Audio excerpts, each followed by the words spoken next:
Pernahkah kamu merasa lelah karena mencoba mengendalikan segalanya? Pernahkah kamu merasa frustrasi karena orang lain tak berlaku seperti yang kamu harapkan? Atau karena hidup tak berjalan sesuai rencana? Hari ini kita akan menjelajahi konsep paling mendasar dalam stoikisme, dikotomi kendali. Sebuah cara pandang yang bila benar-benar dipahami, dapat mengubah hidupmu. Bagian 1, dasar-dasar stoikisme dan konteks stoikisme adalah filsafat hidup. Bukan sekadar teori untuk dibaca, tapi alat untuk dijalani. Filsafat ini berkembang lebih dari 2000 tahun lalu. Tokohnya seperti Epictetus, Seneca, dan Marcus Aurelius. Inti ajaran stoik adalah hidup sesuai kodrat. Artinya, hidup dengan rasionalitas, kebajikan, dan kesadaran. Dan salah satu prinsip paling mendasar dari semua ajaran itu adalah memahami apa yang bisa kita kendalikan dan apa yang tidak. Epictetus menyatakannya dengan sangat jelas. Sebagian hal berada dalam kuasa kita dan sebagian tidak.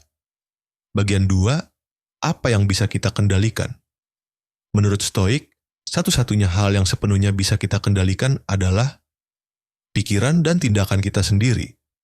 Bukan cuaca, bukan ekonomi, bukan opini orang lain, tapi bagaimana kita menanggapi semua itu. Itu sepenuhnya milik kita. Contoh, 1. Kamu tidak bisa mengontrol apakah orang lain menghina, tapi kamu bisa memilih untuk tidak membalas. 2. Kamu tidak bisa mengontrol apakah tubuhmu akan jatuh sakit, tapi kamu bisa mengontrol bagaimana kamu menyikapinya. Inilah kekuatan sejati, menguasai diri sendiri. Bagian 3, apa yang tidak bisa kita kendalikan. Sebaliknya, Stoik juga mengingatkan bahwa banyak hal berada di luar kendali kita. Tubuh kita. Kita bisa merawatnya, tapi tak bisa menghindari penuaan, kekayaan. Kita bisa berusaha, tapi hasilnya tak selalu bisa kita tentukan. Reputasi, kita bisa bersikap baik, tapi tak bisa memaksa semua orang menyukai kita. Hidup dan mati, kita bisa menjalani hidup sebaik mungkin, tapi kematian tetap tak bisa kita tolak. Dengan menyadari ini, kita diajak untuk tidak melekatkan kebahagiaan pada hal-hal luar, karena semuanya sementara dan rapuh. Bagian 4, dampak psikologis dan emosional. Bayangkan dampaknya. Saat kita berhenti mencoba mengendalikan yang tak bisa kita kendalikan, kita mulai merasakan kedamaian. Kita tidak mudah tersinggung. Kita tidak panik menghadapi ketidakpastian. Kita tidak bergantung pada validasi eksternal. Ini bukan berarti jadi dingin atau tidak peduli. Justru sebaliknya. Kita hadir sepenuhnya dengan kesadaran penuh dalam batas kekuatan kita sendiri. Bagian 5. Ilustrasi kehidupan nyata. Marcus Aurelius, Kaisar Romawi, menulis catatan pribadinya saat menghadapi wabah, pengkhianatan, dan perang. Ia tahu ia tidak bisa menghindari semuanya. Tapi ia bisa memilih untuk tetap berlaku adil, tekun, dan tidak terjerumus ke dalam keputusasaan. Atau bayangkan seseorang yang kehilangan pekerjaan. Ia bisa panik, menyalahkan dunia, dan putus asa. Atau ia bisa menerima keadaan dan memfokuskan energi untuk mencari peluang baru. Itulah praktik dari dikotomi kendali. Bagian 6, latihan, dan aplikasi praktis.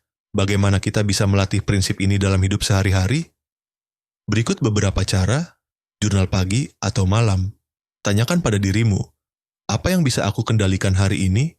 Latihan memento mori. Sadari bahwa waktu kita terbatas. Refleksi harian. Setiap malam, renungkan, apakah aku membuang energi untuk hal yang di luar kendaliku? Tarik napas. Ketika emosi muncul, tahan sebentar. Ingatkan dirimu, ini di luar kendaliku. Aku hanya bertanggung jawab atas responku. Penutup dan ajakan reflektif dikotomi kendali bukan sekadar konsep intelektual. Ini adalah lensa untuk menjalani hidup. Lensa yang menuntun kita pada ketenangan, kebebasan, dan kekuatan sejati.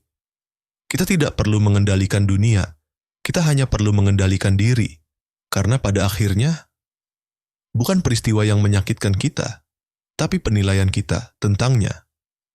Dan penilaian itu adalah milik kita sepenuhnya. Terima kasih telah mendengarkan. Jalan stoik bukan jalan mudah, tapi ia adalah jalan yang layak dijalani. Sampai jumpa di perenungan berikutnya.